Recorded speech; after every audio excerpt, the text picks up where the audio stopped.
हाँ तो चलिए शांत हो जाइए। कहने का मतलब है कि जितने भी पूरे के पूरे किताब आज कंप्लीट हो जाने वाले हैं। अब ध्यान दीजिएगा, इसमें पूरा किताब आपका ट्यूशन भाग 2 जो 10th क्लास का है उसका पूरा बुक जो है आज कंप्लीट हो जाएगा। ऑब्जेक्टिव में टोटल जितने भी आप देख रहे हैं ये सभी के सभी एक एक चैप्टर जो बार बार रिपीटर्स पूछे जाते हैं उन पर हम लोग ध्यान दें, है ना। ये पूरा रिपीटर्स प्रश्न है जो आज से लेकर 10-15 सालों में पूरा पूछा गया है। और दूसरी बात यह है कि सारा का सारा प्रश्न आपको इसी से रहेगा। ये चैलेंज है, अगर नहीं रहा ना तो फिर से आप दोबारा कमेंट करके बोल सकते हैं कि इसमें नहीं पूछा गया है, लेकिन इसमें से पूरा का पूरा प्रश्न इसी में से रहेंगे। तो बिहार बोर्ड से रिलेटेड जितने भी बच्चे हैं वो सभी जो ट्यूशन भाग 2 संस्कृत का जो पूरा का पूरा बुक आज आपका कंप्लीट हो जाने वाला है। ऑब्जेक्टिव में आप देखते रहेंगे और इसके अंत तक देख करके आप देखेंगे कि एक भी प्रश्न आपका जो है छूट नहीं रहा और ये पूरा का पूरा प्रश्न आपसे कंप्लीट होगा। चलिए अलस कथा पाठ में ये जो प्रश्न आपसे, ये तो जो ऑफलाइन में बच्चे हैं वो सभी के सभी बच्चे तो देख ही पा रहे होंगे कि वो उनको याद है पूरा का पूरा प्रश्न, लेकिन फिर भी ऑनलाइन में जो बच्चे हैं उनको जरा ध्यान देंगे तो इसको कंप्लीट हो जाने वाला होगा कि क्या हो रहा है ना। तो इसमें पूरा का पूरा कंप्लीट हो जाने वाला है ना। तो चलिए शुरू करते हैं। आज जो है यहाँ पहला प्रश्न आता है, अलस कथा पाठ में धूर्त लोग क्यों भाग करे हुए बच्चे, तो क्या हो गई थी, अलसला में आग लग गई थी, है ना। ये आपका सी हो जाएगा। अगला प्रश्न, अलसला में आग लगने पर भी कितने लोग नहीं भागे थे। ये प्रश्न आपको कंप्लीट ये याद होगा। ये तो सभी लोग जानते हैं कि 4 होते हैं, ठीक है ना। चलिए अगला प्रश्न देखते हैं। वीरेश्वर कौन था बच्चे, तो वीरेश्वर जो था ये मिथिला मंत्री था, ये तो आपको मालूम होगा। इसको कंप्लीट आप लोग समझ पा रहे होंगे, पूरा याद है बच्चे। देखिए पूरा का पूरा कंप्लीट हो जाने वाला है। चलिए अगला प्रश्न देखेंगे, अलसला में आग क्यों लगाई गई थी। ये प्रश्न आपसे पूछे जाएंगे कि आंसर आप लोग नहीं देंगे। ऑनलाइन जो बच्चे अभी लाइव चल रहा है वही जो है दे पाएंगे, तो अभी हम तो रिलीज भी नहीं कर पाए हैं। तो चलिए ध्यान दीजिएगा कि अलसला में आग क्यों लगाई गई थी। तो आलसियों की परीक्षा लेने के लिए ये तो बच्चे पूरा का पूरा कंप्लीट होगा। ये विद्या निकेतन जो है इससे जुड़ेंगे ना तो इंटर का और मैट्रिक का टोटल आर्ट्स का सभी के सभी प्रश्न आपको कंप्लीट इसमें से मिल जाएंगे। और पीडीएफ अगर चाहिए होगा तो कमेंट करेंगे, जो भी बच्चे हैं वो कमेंट करेंगे, आपको कंप्लीट मिल जाएगा। अगला प्रश्न देखेंगे, ये दान किसे देना चाहिए, ये दिमाग में रखेंगे।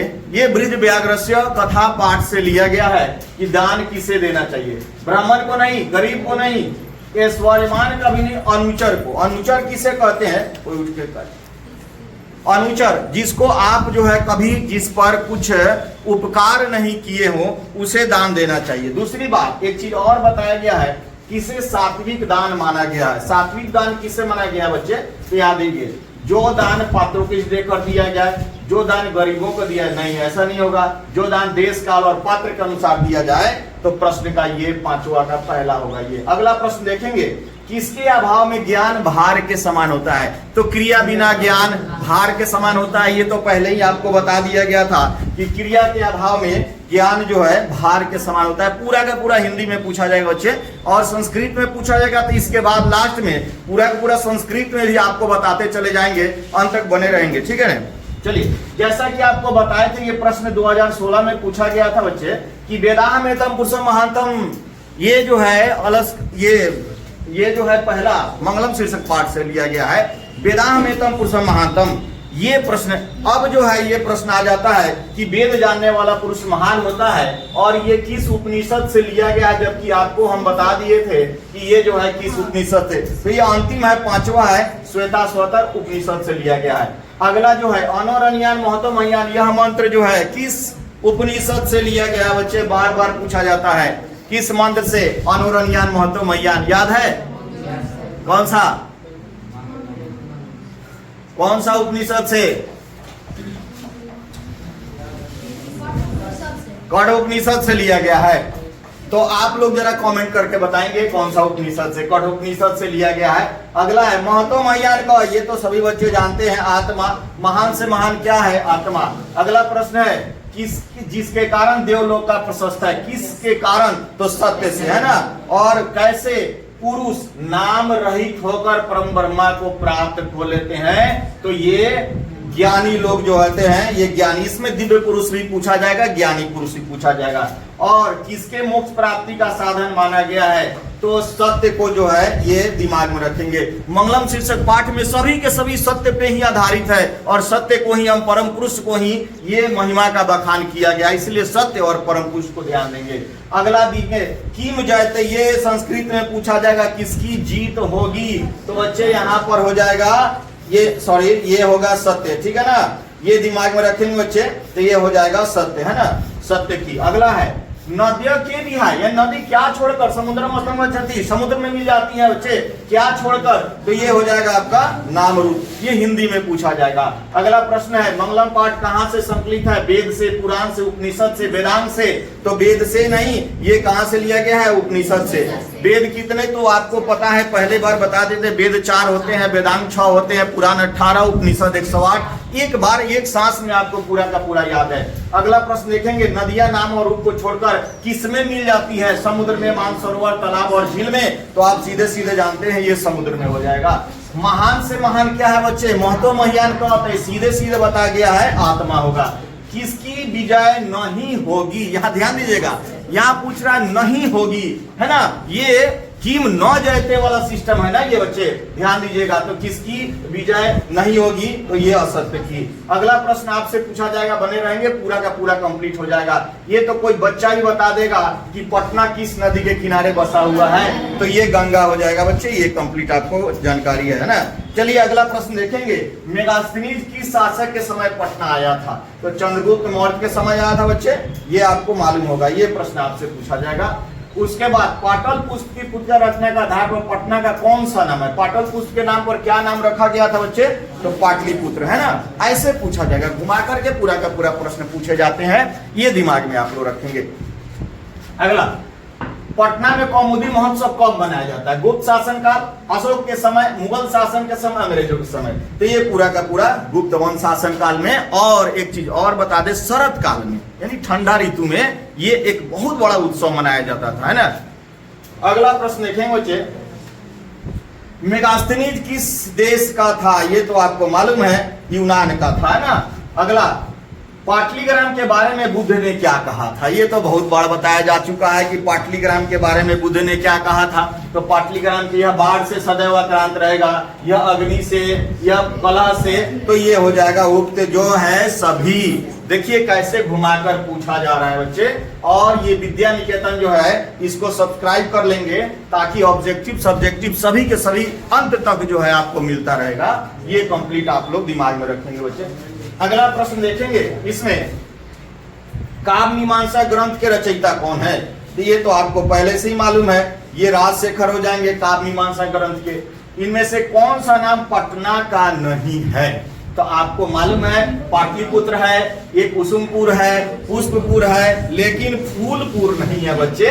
ये देखिए पटना शब्द किससे बना है, किससे, तो ये जो है पटना शब्द जो है देखिए पतन शब्द से बना है, ये दिमाग में, पतन मिति शब्द निर्घात अस्ति, ऐसा बोला गया है, आपको किताब में देखेंगे बच्चे। अगला देखेंगे, किसे एशिया का सबसे बड़ा सेतु माना जाएगा, तो ये जो है महात्मा गांधी इसी प्रश्न है। चलिए अगला प्रश्न और देखते हैं, प्राचीन संस्कृत की पहचान किससे होती है, तो संस्कारों से होती है बच्चे, ये पूरा कंप्लीट दिमाग में रहेगा, संस्कारों से, ये हो जाएगा आपका संस्कारों से।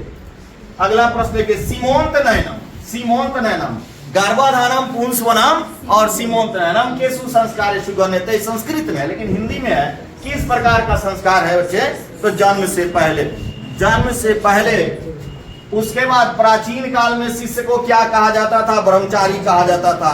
देखिए इसका एग्जाम आपको ऑनलाइन ऑफलाइन दोनों में होगा, तो जो बच्चे ऑनलाइन में मेरे से जुड़े हुए हैं उनको ऑनलाइन में टेलीग्राम पे हमारे आ जाएंगे, और जो ऑफलाइन में बच्चे हैं तो यहाँ पर इंस्टीट्यूट में ही आपका हो जाएगा, इंस्टीट्यूट में। जन्म पूर्वस्य संस्कार कितने, जन्म से पहले कितने हैं बच्चे, तो ये आपका त्रय यानी 3 हो जाता है यहाँ पर सीधे सीधे। ये बार बार पूछा गया रिपीटर्स प्रश्न है।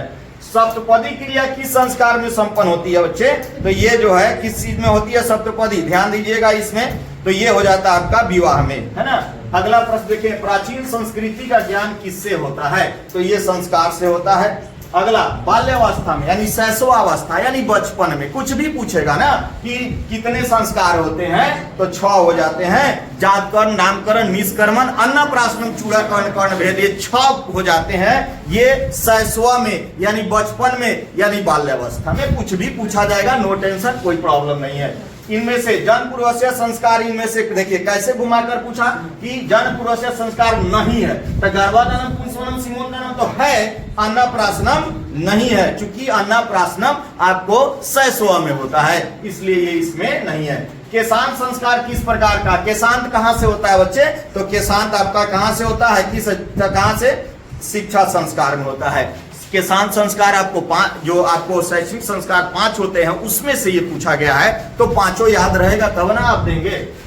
मनुष्य के कुल कितने देखिए संस्कार हुआ करते हैं तो 16 होते हैं ना, ये तो आपको मालूम है। अब मरने के बाद अंत्योष्टि संस्कार होता है जो श्राद्ध होता है, मरणानंतरम जो है मरने के बाद अंत्योष्टि संस्कार। लजा होम कहाँ किस संस्कार में है तो विवाह में है, ये कंप्लीट आपको पता है। चलिए अगला हम देखते हैं, बने रहेंगे अब तक पूरा का पूरा कंप्लीट करा देंगे, इसके अलावा कोई दूसरा नहीं पूछा जाएगा। चलिए अलस कथा के बारे में कुछ हम जान लेते हैं। अलस कथा के कथाकार कौन है बच्चे, तो विद्यापति है, ये पूरा कंप्लीट। अलस कथा के कथाकार कौन है तो विद्यापति है, ठीक है ना। और अलस कथा किस ग्रंथ से लिया गया है तो ये आपका पुरुष परीक्षा ग्रंथ से लिया गया है ना। अगला देखेंगे अलस कथा किस प्रकार की कथा है तो अलस कथा व्यंग्यात्मक कथा है, व्यंग्य किया गया है, ये विद्यापति ने व्यंग्यात्मक कथा बनाया है, व्यंग्यात्मक कथा है ना। अगला प्रश्न देखेंगे, देखते रहेंगे पूरा का पूरा। दूसरा है मिथिला मंत्री का क्या नाम था तो मिथिला मंत्री का नाम वीरेश्वर था। अगला प्रश्न फिर से देखेंगे, कैसे लोग जठराग्नि यानी पेट की अग्नि को बर्दाश्त कर लेते हैं तो कुछ करते नहीं है, आलसी लोग। आलसियों की संख्या कितनी थी बच्चे तो 4। स्त्रियों को आश्रय कौन देता है तो उनका पति, ये कंप्लीट होगा। और एक चीज और बताया गया है कि जो बालकों को कौन देता है तो माता देती है, ये कंप्लीट आपको पता है। अगला प्रश्न देखेंगे, बच्चों के लिए कौन तो बच्चों के लिए जो है ममता की देवी नहीं, श्रद्धा नहीं, पालन करने वाले धाई नहीं, आश्रयदाता। तो ये ममता की देवी को हम लोग मां मान के चलेंगे तो यही हो जाएगा। अलस कथा पाठ से क्या शिक्षा मिलती है तो क्या करना चाहिए, हमें आलस नहीं करना चाहिए, सीधा सीधा होना चाहिए हमें। ये दूसरा, ये पहला हो जाएगा। कितने पुरुष सोए हुए थे बच्चे तो 4 हो जाएगा। वीरेश्वर का स्वभाव कैसा था तो दयालु और दानी दोनों था, उपयुक्त दोनों हो जाएगा, एक नहीं, दोनों का दोनों आपको देना होगा, दयालु और दानी दोनों होगा। इस तरह से प्रश्न आपसे पूछे जाएंगे, इसको ध्यान में रखेंगे। अगला देखिए, अलसला में बढ़ते खर्च को देखकर के अधिक चिंतित हुआ है ना तो कौन सा, ये वीरेश्वर। अलसला में किसने आग लगाई तो ये जो है अलसला में यहाँ पर आलस अधिकारी लोग थे, वही आग लगाई, चूंकि ये देखना था कि कौन ओरिजिनल कौन डुप्लीकेट है। अगला प्रश्न देखेंगे, अब आपको इसमें से प्रश्न आएगा कि याज्ञवल्क्य ने आत्मतत्वों की शिक्षा किसे दी तो अपनी पत्नी मैत्रेयी को। सर शुक्ला सरस्वती किसने कहा था, दंडीन महोदय ने। किसे कहा था नहीं पूछ रहा है, किसने कहा था तो ये दंडीन महोदय ने, है ना। अगला प्रश्न देखेंगे, गंगा देवी किस काल की, 14वीं सदी की। अगर आधुनिक काल की संस्कृत कवित्रियों में कौन है मेन तो ये हो जाएगा आपका पंडिता छमारा। बच्चे पंडिता छमारा, बार बार ये प्रश्न रिपीटर से पूछे गए हैं। अगला प्रश्न देखेंगे, ऋग्वेद में कितने हैं, ऋग्वेद में देखिए ऋग्वेद में 24, अथर्ववेद में 5 और लौकिक संस्कृत साहित्य में 40 आपको बता दिए हैं। ऋग्वेद में कितने हैं, चतुर्विशति यानी 24।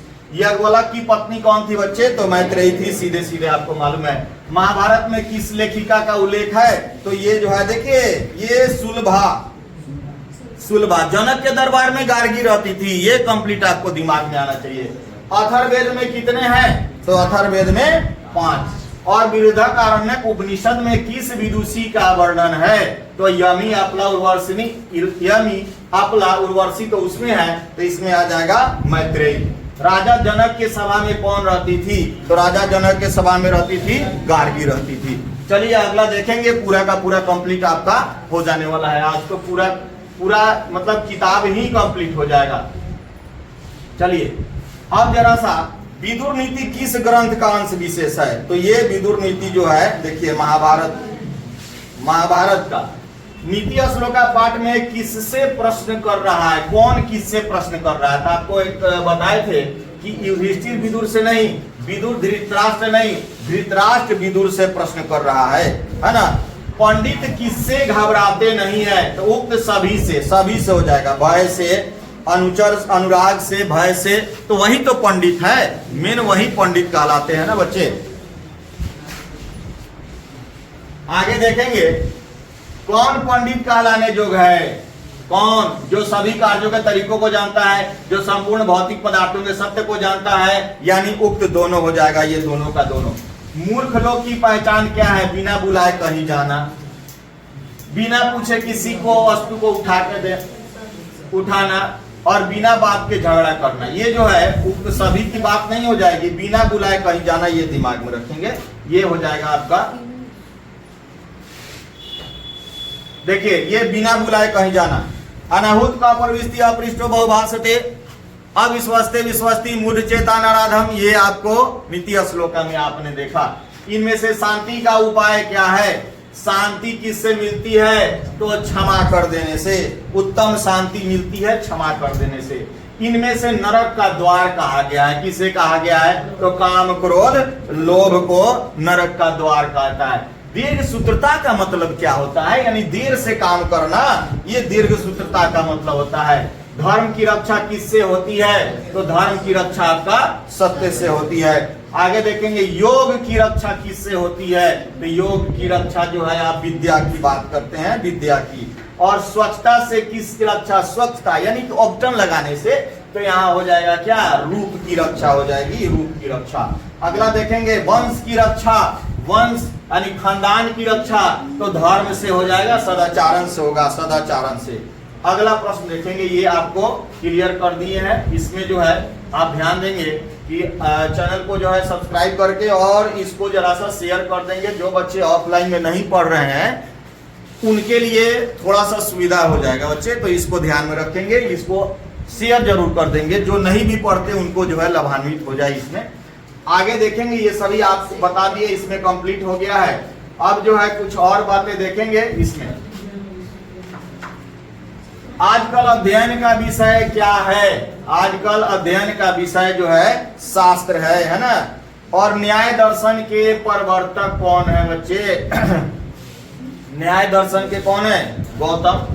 आर्यभट्ट किसकी रचना है? आर्यभट्ट की। उसके बाद संसार में बच्चों का सच्चा रक्षक कौन है? तो ये माता हो जाएगा। कुल कितने वेदांग है बच्चे? तो 6 हो जाएंगे। शिक्षा, कल्प, व्याकरण, निरुक्तम, छंद, ज्योतिष, ये 6 जो है, ये 6 आपके लिए, आपको पहले से मालूम है कि वेदांग 6 होते हैं। आगे देखेंगे इनमें से कौन वेदांग का अंग नहीं है, अब बताइए। तो निरुक्त, व्याकरण, पुराण और छंद। तो आपको बताया गया है कि शिक्षा, कल्प, व्याकरण, निरुक्तम, छंद, ज्योतिष। तो इसमें जो है निरुक्त है, पुराण जो है क्या है? नहीं है। और शिक्षा किसका ज्ञान कराती है? तो कर्तव्य और उच्चारण प्रक्रिया का शिक्षा जो है हमें ज्ञान कराती है ना, उच्चारण प्रक्रिया का। इनमें सूत्रात्मक कर्मकांड कौन है? देखिएगा, तो ज्योतिष, व्याकरण, कल्प, तो ये हो जाएगा, कल्प हो जाएगा। निरुक्त के रचनाकार कौन है? निरुक्त के कौन है? पाणिनि नहीं है, बोधायन नहीं है, भारद्वाज नहीं है। आपको हम नोट करवाए थे सभी बच्चों को, किसका कौन है ये दिमाग में रखेंगे। बोधायन, भारद्वाज, यास। निरुक्त, छंद और व्याकरण, इसका कमेंट करके आप बताएंगे कौन सा हम नोट करवाए थे आपको। सांख्य दर्शन के रचयिता कौन है? सांख्य दर्शन के कौन है? ये कपिल। उसके बाद कनाद हो जाएगा, बदरायन। यहाँ देखें वैशेषिक दर्शन के, ये भी आप कमेंट करके बताएंगे। जैमिनिना के द्वारा कौन सा दर्शन लिखा गया है? ये सभी के सभी आपको बताया गया है, पिछले वीडियो में आप देखेंगे और कमेंट करके हमें बताएंगे। वेदांत दर्शन किसके द्वारा प्रतिपादित है? ये भी आप कमेंट करके बताएंगे और हम समझ जाएंगे कि आप क्या इसके जानकारी में है। आयुर्वेद का संबंध किससे है बच्चे? तो आयुर्वेद का संबंध भौतिक विज्ञान से नहीं है, रसायन विज्ञान से नहीं है, इनमें से कोई नहीं। क्योंकि आयुर्वेद का संबंध जो आप चरक से, और चरक महोदय ने इसका जो है पूरा का पूरा जो है लिखा था। ज्योतिष शास्त्र का संबंध किस विषय से है? ज्योतिष खगोल विज्ञान गणित से नहीं, रसायन विज्ञान से नहीं, जीव विज्ञान और खगोल विज्ञान, कृषि और विज्ञान की बात करें तो ज्योतिष का रस ये खगोल विज्ञान और गणित से हो जाएगा। यहाँ पर देखेंगे अगला प्रश्न देखेंगे, पराशरेन कृषि विज्ञान के रचयिता हैं ये पराशरेन, पराशर महोदय। अब देखिए अगला प्रश्न आपसे पूछा जाएगा कि कर्ण ने शक्र को सबसे पहले क्या देना चाहा। सबसे पहले दूसरा तीसरा चौथा पांचवा आपको पूरा का पूरा कंप्लीट कराए थे, तो उसमें हो जाएगा आपको 1000 गाय। अगला प्रश्न देखिए, कौन सी चीज सदैव रहती है, तो किए गए पुण्य, दिया गया दान, है ना, तो दिया गया दान जो है सदैव रह जाती है। उत्तम च दत्तम च तथैव तिष्ठति, ये आपको बताए थे। अगला देखेंगे, कर्णस्य दानवीरता पाठ किस ग्रंथ से लिया गया है, तो कर्णभार से लिया गया है। कर्णस्य दानवीरता पाठ के लेखक कौन है बच्चे, तो भास महोदय है। 13वें नाटक में इन्होंने इसका वर्णन किया है। अगला प्रश्न देखिए, शक्र का, शक्र किसे कहते हैं, शक्र का पर्यायवाची आपको बताए थे इंद्र होगा, शक्र का पर्यायवाची इंद्र हो जाएगा, है ना। अगला प्रश्न देखेंगे, पूरा का पूरा कंप्लीट बने रहेंगे। देखिए भिखंटोला गांव कहाँ है, ये बड़ा ही इंपॉर्टेंट है। भिखंटोला गांव आपके बिहार में है ना। छात्रों के लिए तपस्या क्या है, छात्रों के लिए अध्ययन करना, ये तपस्या है। पढ़ लिख कर देश सेवा करना तो है, लेकिन अध्ययन करना।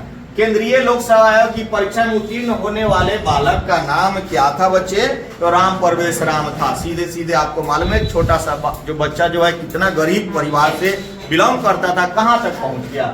अगला देखिएगा, लक्ष्मी किसे वर्ण करती है, उद्योगिन पुरुष को, परिश्रमी को, जिसको बोलते हैं परिश्रमी या उद्योगिन पुरुष, जिसको उसको वर्ण करती है, तो ये हो जाएगा परिश्रमी।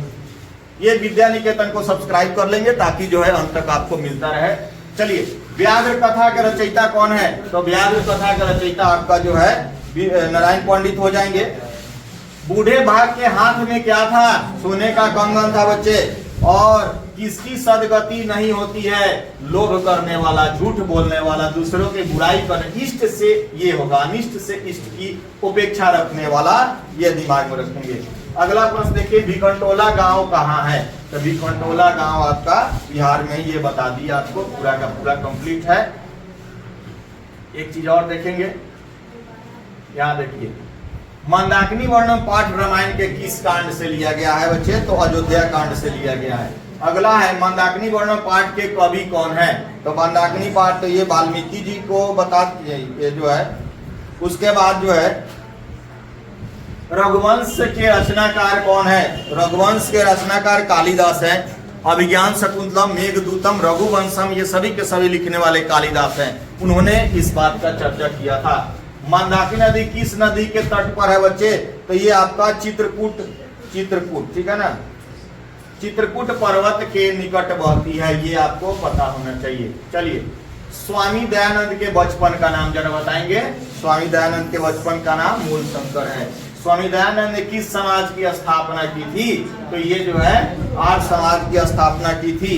अगला, स्वामी दयानंद का जन्म कब और किस प्रांत में हुआ था, तो ये जो है 1894 में, कहाँ पे, गुजरात में, और टंकरा नामक गांव में हुआ था। सभी याद होगा आप लोगों को। अगला प्रश्न देखेंगे, मूल शंकर को किससे अनास्था हो गई, तो मूर्ति पूजा से। चूंकि उसने देख लिया था कि एक चूहा जो है मिठाई जो है वो चढ़ाया गया, प्रसाद खा रहा है। स्वामी दयानंद ने कौन सी रचना की, वेदांत दर्शन, वेदांग और सलाह, ये सत्यार्थ प्रकाशन, जो आपको पहले ही वीडियो में हम डाल दिए थे, बताए थे, आपका जो है सत्यार्थ प्रकाशन।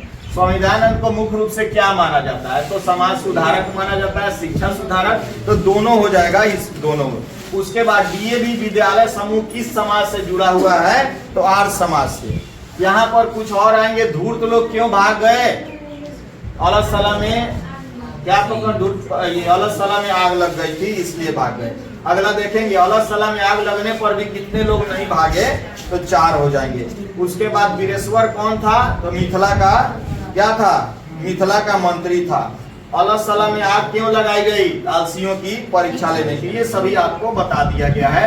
आगे देखेंगे, इसमें मंगलम लास्ट में हम डाल दिए हैं। मंगलम पाठ में कुल कितने मंत्र हैं, तो 5 है।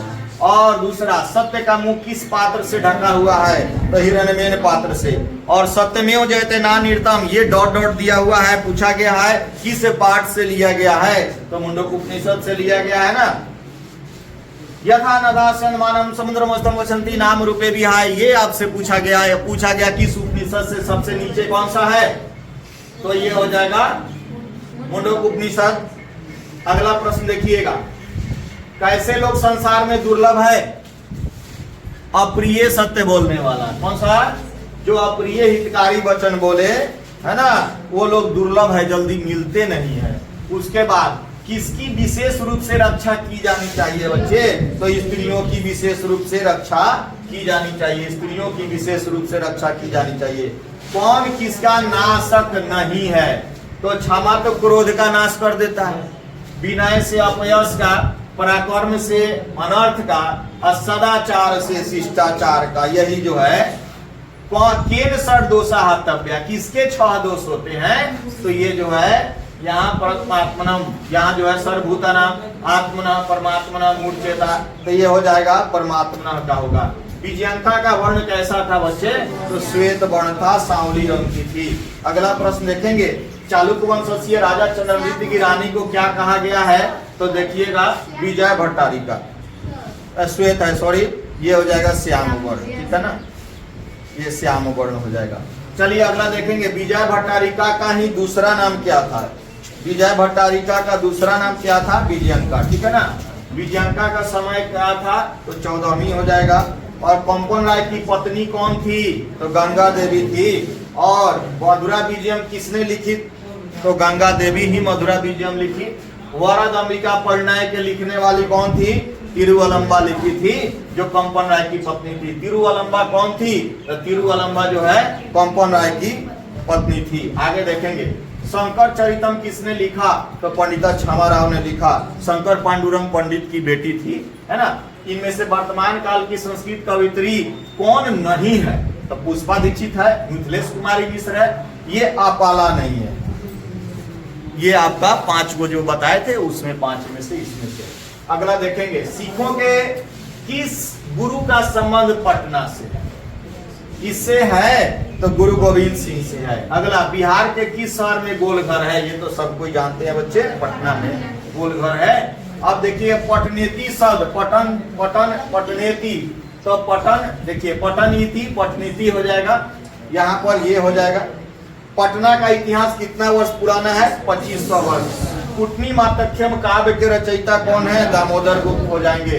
यूनान के राजदूत कौन था, तो मेगास्थनीज था। राजशेखर ने किसकी रचना की थी बच्चे, तो काव्य मीमांसा का। कौमुदी महोत्सव कब मनाया जाता है, तो ये शरद ऋतु में, है ना। उसके बाद सुनिए, सॉरी, ये जो है आपका कुटनी मातख्यम काव्य मीमांसा का हो जाएगा। और कौमुदी महोत्सव किस ऋतु मनाया जाता है, तो ये शरद ऋतु। पटना नगर की पालिका देवी को हम लोग क्या कहते हैं, तो पटन देवी कहते हैं। कुछ और देखेंगे, अलस कथा के कथाकार कौन है, विद्यापति। ये आगे देखेंगे, अलस कथा किस कथा संग्रह से है, तो पुरुष परीक्षा से। अलस कथा किस प्रकार की है, तो व्यंग्यात्मक है। मिथिला मंत्री का नाम क्या है, वीरेश्वर। ये सभी के सभी आपको हम बता चुके हैं पहले ही। तो चलिए आगे देखेंगे, इसमें कुछ और प्रश्न आपके सामने आएंगे। चलिए अब देखिए, किसके गीत देवता भी गाते हैं, तो भारतवर्ष के गीत जो है देवता लोग गाते हैं। और भारत महिमा पाठ का द्वितीय श्लोक, जो नीचे वाला द्वितीय श्लोक है, वो भगवत पुराण से लिया गया। ऊपर वाला विष्णु पुराण से और नीचे वाला भगवत पुराण से लिया गया है ना। ये देखते रहेंगे। अगला, भारत महिमा का प्रथम श्लोक तो विष्णु पुराण से, और द्वितीय जो है क्या है, हाँ ना, भगवत पुराण से। किस देश में जन्म लेने के लिए देवता ललायित रहते हैं, तो भारत। ये तो सब जानते हैं। कौन सा देश है जहाँ कई जाति धर्म के लोग एकता बनाकर निवास करते हैं, हर चीज में Bharat. Our India is great, हर चीज में आप देखेंगे बहुत ही। व्याघ्रपति के रचयिता कौन है, हम बता दिए, नारायण पंडित। बूढ़े बाघ के हाथ में क्या था, ये सभी आपको बता दिए थे। मंदाकिनी वर्णम रामायण के किस कांड से ये हो गया था आपका पूरा, रघुवंश के रचनाकार आप देख लिए इसको, है ना। इसमें आप देखेंगे कुछ और आपको मिलेगा, इसमें अंत तक देखते रहेंगे, पूरा हो जाएगा। कर्णस्य ये जो है ये पूरा हो चुका है। राष्ट्रीय ये जो है देखिए, यहाँ तक आपको पूरा का पूरा कंप्लीट हो गया। अब इसमें जो है ऑब्जेक्टिव टोटल, सब्जेक्टिव के लिए आपको जो है, सब्जेक्टिव में आपको इसके पिछले सारे वीडियो में मैंने डाल दिया, और उसको आप देखेंगे पिछले सारे वीडियो को, ये आई बटन पे हम यहाँ पर डाल दे रहे हैं, यहाँ पर आप लोग देख लेंगे बच्चे, और इसका जो है कंप्लीट देखेंगे। इसके अलावा संस्कृत के अलावा आपको जो है हिस्ट्री का, ज्योग्राफी का, हिंदी का, सभी से सभी चैप्टर बाई चैप्टर आपको मेरे वीडियो मिल जाएंगे। पूरा का पूरा जो है व्याकरण भी देखेंगे, संधि समास टोटल का टोटल। तो ये सब पाने के लिए, और आपको पीडीएफ फाइल चाहिए और इसका नोट्स चाहिए, तो कमेंट बॉक्स में जरूर लिखेंगे, सब्सक्राइब कर लेंगे और दूसरे को शेयर करना नहीं भूलेंगे, ताकि सबको लाभान्वित करें। चलते चलते आज तक इतना ही, और फिर नेक्स्ट वीडियो में आपको सब्जेक्टिव लेकर आएंगे। तब तक के लिए रहेंगे।